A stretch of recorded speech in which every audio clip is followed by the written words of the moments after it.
I woke up and made a fryer, and then proceeded to have a week of beautiful food. This was a 6-course murder mystery night at 6 by Nico, and with each course you get a new clue as to who the murderer might have been. So it makes a great bit of fun whilst you're eating. Then we managed to get a very hard to get seat in the Devonshire. Nigella Lawson herself likes to dine here. Still need a bit of milk. I've warmed in the microwave. Bottle of Norton there.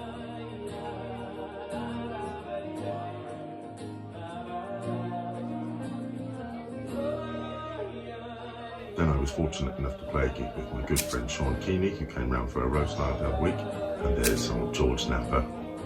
He loves the music, he does.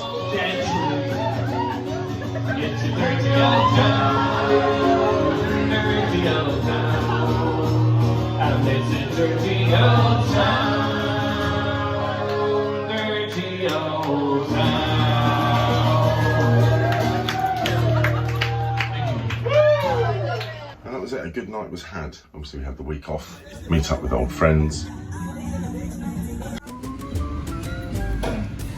can I get some mayonnaise, mate?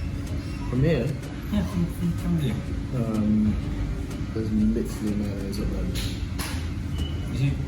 You're happy with your little mayonnaise? It's a lot of mayonnaise, but... You're happy with it? You need all of that mayonnaise? A lot of mayonnaise, but I'll use all that mayonnaise. Look, fair play. I'll get home.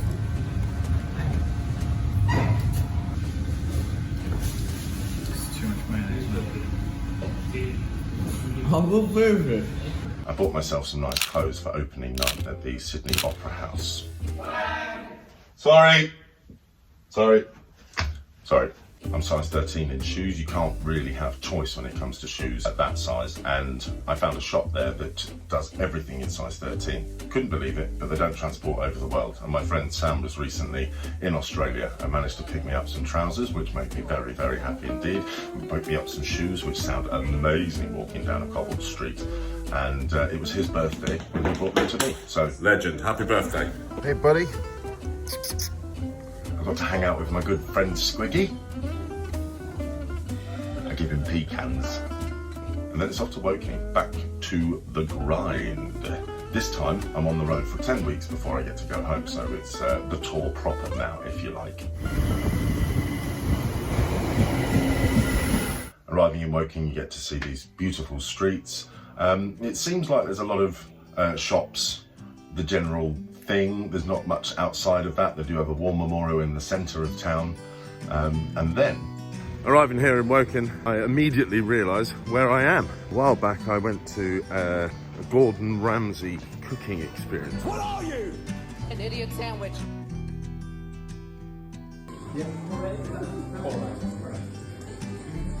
Well, we were taught how to make some really nice ravioli, and I realised as I arrived in Woking that this is where I am.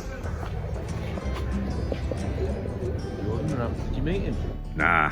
They've got these weird statues all over town that are a bit macabre. They make me feel like it's the mafia or something.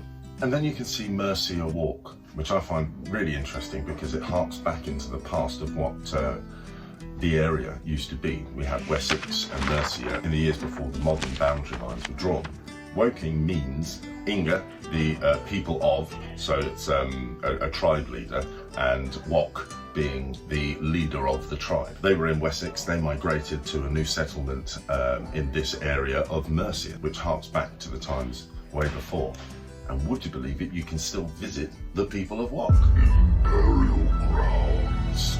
These burial grounds are around 3,000 to 4,000 years old and were thought to be built in commemoration of leaders that had moved on from Wessex to establish a new community here. I've quite literally just got out of a taxi in the middle of nowhere before warm-up to find these burial mounds. It's gorgeous. It's opening here, and I think I can actually see them immediately. How do I get across here? Wrong shoes. Good job this isn't Canada or the Rocky Mountains. Bears and snakes.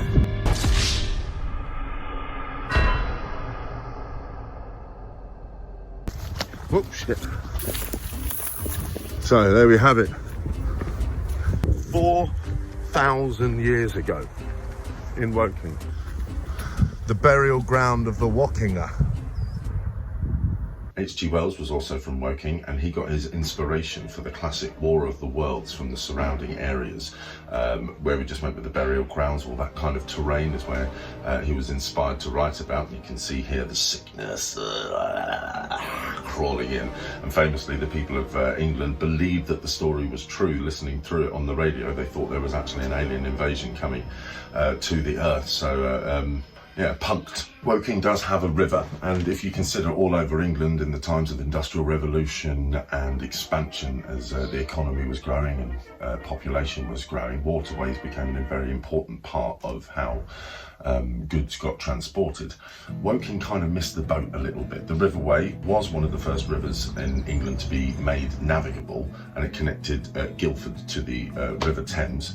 But the canal that they had built, sadly, did not have such success.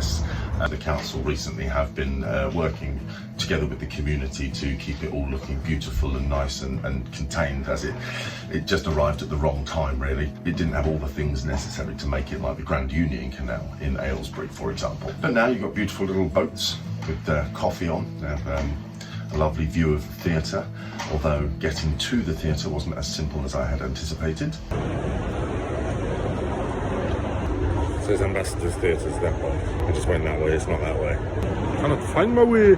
But then I found it. Time of the week again. Hunting for the stage door. Well, that was nice and easy. Hello! Can I just sign in for Absolutely. old clam? Number 6. I'll give you a code for the door just in case it is locked. Marketing. Aha.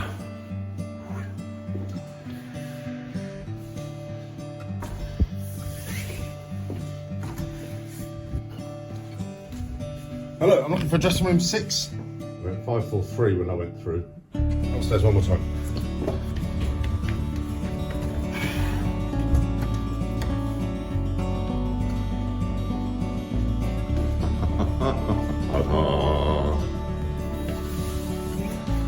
Oh, very stagey. Oh, look at this. We hope you love these show-stopping treats. Thank you. I'll put myself just over here. La-la! Fergus, Yes, babe. can you tell us what it was like having 2 weeks off? Oh, do you know what? I had the time of my life on those 2 weeks off. I absolutely relaxed. I forgot you all existed. I'm sorry. I genuinely was in the most surreal place. I forgot I had a job. I forgot I was an actor, and it was beautiful.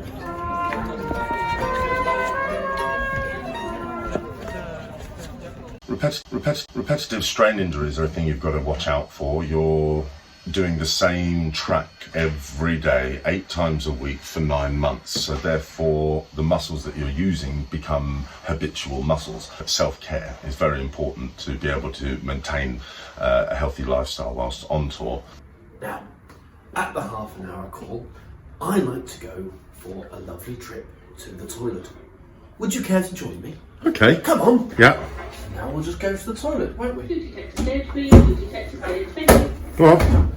You can get in there.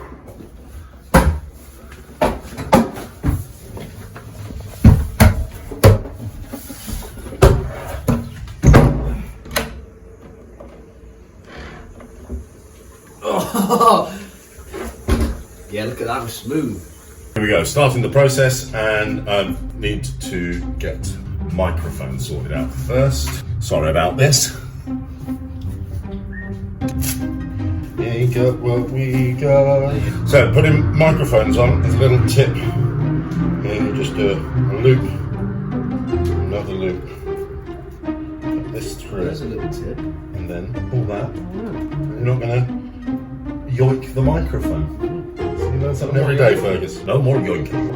Right. And you've got these little hair clips that help keep it in place. On the place where it is to sit.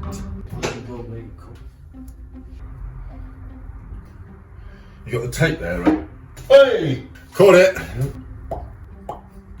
On the net. In my mind, rattlesnake doesn't often go inside unless it's a stable or a pub. Doesn't overly wash. I think he probably jumps in the horse bath or something. So I've got this stuff called black and white, and it's a nice dense wax to make it look lank and dank, messy, crappy. And as soon as you get a bit of a sweat on, this just sticks to your face and looks awful. Pop some in the beard, a little bit to curl the cash. Next up we have the foundation of the face. Rattlesnake enjoys a drink. He also is outside in the sun a lot. So we start off with a nice red of the Ripper Effects range.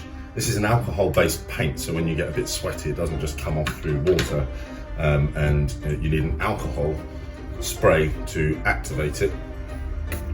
In there. A nice little trick. You get these sponges. They help to give a mottled effect, so it's not just red going on the face. So I'll do the nose. And already you can see it. Looks like it's been out in the sun quite a bit and maybe had some hooch. There we go. So there's the sunburn. Next up, dirt. And just like an oil painting, you just put your mid-tones in and your lights and your darks. Get a nice bit of dirt in there, up in the hairline. I just dab a little bit on the finger, under the eyes. Not forgetting, we then need to do the hands. You'll see in the films they've always got a bit dirty nails and stuff, and there's always a makeup artist going around the film set putting more dirt on people's hands. This is the stuff that they would use. And then once I've made a rough sketch of that on my hands, a bit of alcohol spray there, and just rub that in, make it look all normal, dirty. Can't forget your neck.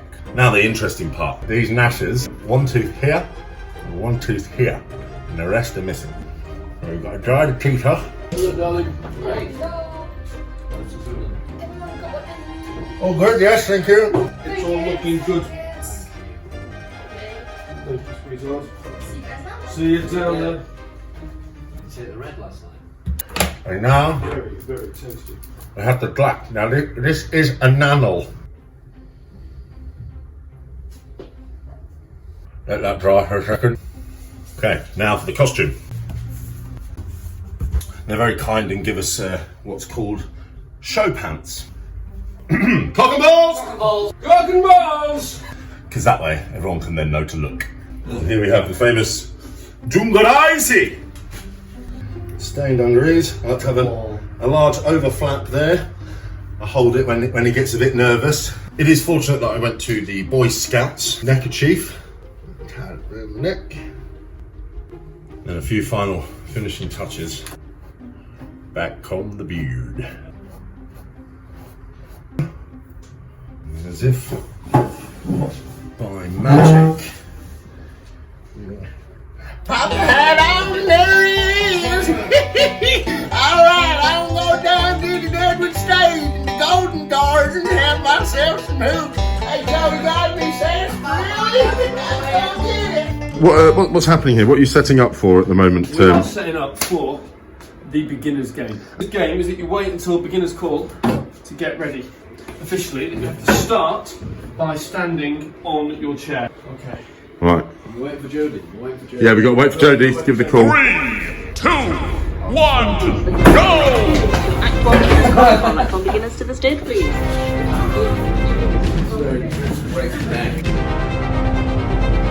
Slow is smooth, smooth is fast. Have a small blip, have a small blip. It's alright. It's all in hand. Boots. Don't put a trainer on. Easy. Easy.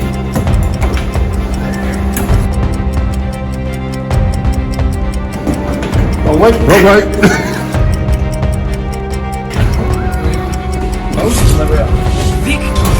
That. Now you're working.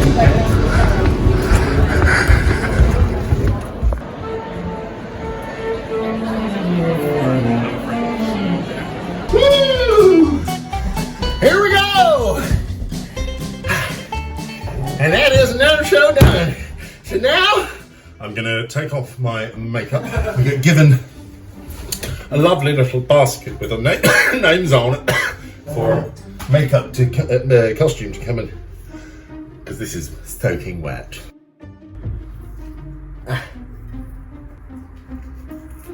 You'll find often in theatres when you arrive in a dressing room, you'll often find this stuff, this micropore tape, underneath a desk from some sloppy person beforehand. So if you're already in the arts and a professional actor, don't do it, use a bin. From the wire I did earlier, absolutely fine, no chance of breaking that. And it's as simple as that.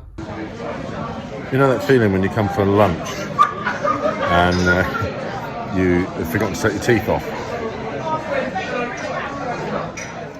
And for the next stop on the tour, Leeds Grand.